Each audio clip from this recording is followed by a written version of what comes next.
Zone crime 2 च्या टीमने एक रेड केली होती दिनांक 12/4/2026 रोजी. आमच्याकडे तपासाला तो गुन्हा लागलेला होता. IT ऍक्टचा त्यात कलम समाविष्ट असल्याने माझ्याकडे तो तपासाला होता. सदरच्या याच्यात 4 आरोपी अटक करण्यात आलेले होते आणि त्यांचा PCR घेण्यात आला. त्यामध्ये 10 बँक पासबुक मिळालेले आहेत आणि 12 मोबाईल्स मिळालेले आहेत आणि त्यात 24 सिम्स आहेत.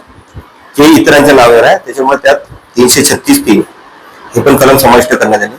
PCR दरम्यान यातील जो मुख्य आरोपी आहे अमन परमानंद पाठक यांच्याकडून आम्ही तपासात त्याचं जे अपार्टमेंट होतं ते सोडून एक दुसरं अपार्टमेंट बोरलेलं होतं, त्यांना एक भाड्याने घेतलेलं होतं आणि तिथं या सट्ट्यासाठी क्रिकेट सट्ट्याची जो वापरणारी रक्कम आहे ती त्यांना लपून ठेवलेली होती. ती आम्ही जप्त केली. ती एकूण 40 लाख रुपये आम्ही जप्त केलेले आहे आणि एक लॅपटॉप जप्त केलेला आहे.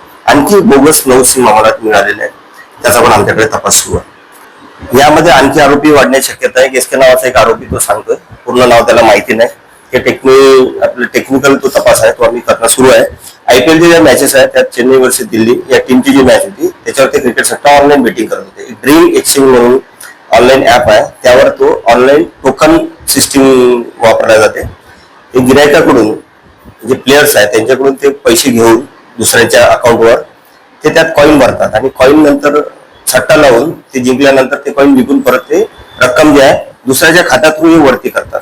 यात ते बोगस खाते यांनी वापरलेले आणि बोगस सिम वापरलेले आहेत. आम्ही काही बँकेबाबत माहिती काढलेली आहे. त्यामधील 1 ते 2 आम्ही जेव्हा 2 लोकांना बोलवलं त्यांनी सांगितलं की आम्हाला काही लोन देण्याच्या याच्यासाठी कागदपत्र बघून आमच्याकडून खाते काढण्यात आले आहे. त्याच्यानंतर आम्हाला ते खाते आमच्याकडे दिलेले नाही. हे आरोपी वापरत आहे त्यांना माहिती नाही. आणि एक व्यक्ती जे त्याच्या नावावर 2 खाते आहेत तो व्यक्ती ऍक्च्युली तिथे राहत नाही. आम्ही त्याचा पत्ता शोध काढला तर अशी बोगस पण खाते यांनी काढलेले आहे. पण त्या व्यक्तीकडून काढून मग तेही रिक्षावाले किंवा ठेले चालवणारे यांचे अज्ञानतेचा फायदा घेऊन हे यांचे खाते काढतात बोगस.